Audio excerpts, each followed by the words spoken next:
Hey guys, Steve here. Going to do a last sort of, you know, field report video before the end of the convention. Sort of the last day tends to be the day where folks are petering out. They start to head home.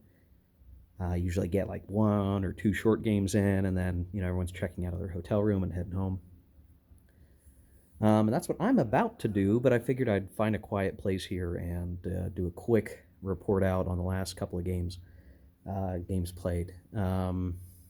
So let's see, what did we need to talk about last time? So yesterday had sort of a training session with my buddy for Silver Bayonet. So we just played a short, smaller scenario. He played the Communists, I played the Free World Allies, and managed to get. It was really a demonstrative game, so it doesn't really matter who won. The Free World Allies won by 1 point. He had some failed coordination rolls, which in that game are very important to ensuring your attacks go off the way you want them to. The communists failed. They had succeeded all their checks right up until the last turn, and he failed both his attacks. Failed coordination for both of his attacks, and the Free World Allies, the U.S. Troops, managed to hold LZ X-Ray in that scenario and achieved a victory, though just barely. So that was a lot of fun, just teaching him the game. He sounds like he's going to try to get a copy. Really great game. I always talk about. I'll just have to do more stuff for it on the channel in the future. And then we did a pickup game. We found a guy who wanted to play Twilight Imperium 4th edition. He had originally wanted to play the expansion that he got, but basically it was a pickup game, so it was he and 3 people who had never played it before, myself and 2 others, one of them being my buddy I played Silver Bayonet with. And so I've had Twilight Imperium for a long time, but I had never played it, so we got to play that. We started, I want to say it was like 3 or 4 in the afternoon, and we must have played for 12 hours. We took a break for a couple hours around late dinner time, but we played until almost 4 in the morning this morning. So I'm a little tired. I'm running on a few hours sleep, but it was worth it. It was a really fun game of Twilight Imperium.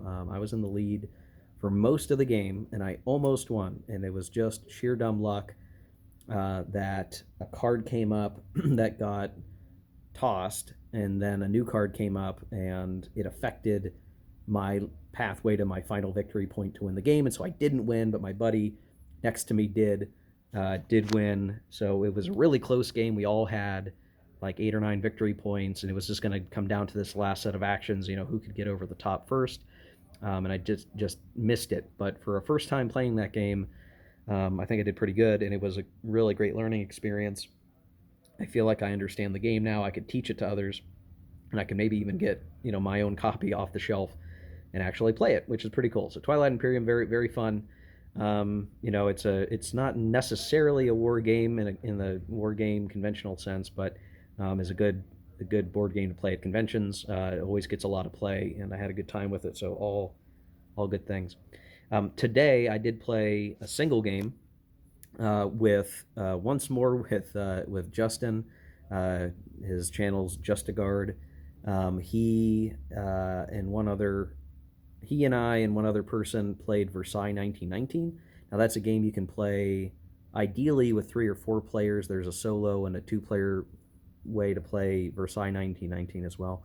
But we played a 3-player version, and I played the Americans, Justin played the French, and the third person played the British.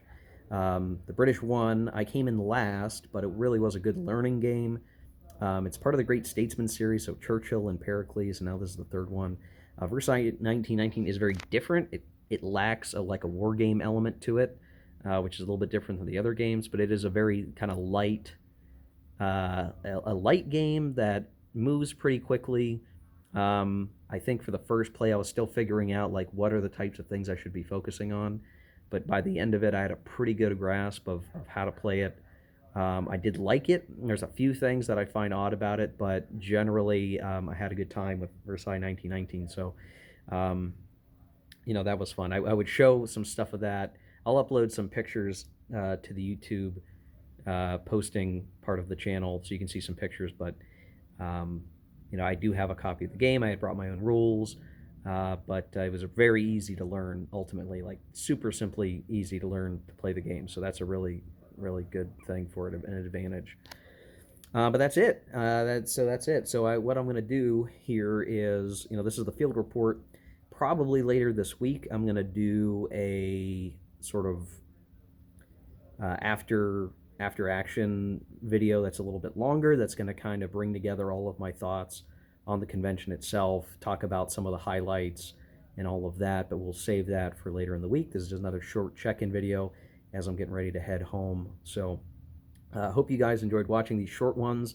Maybe it's not quite as good as being here, obviously, but gives you a peek into what's going on in this game space for me. And again, I always recommend, if you've not been to a game convention, even a game convention that's not war game focused, like this one is. This one does have a war game focus to it.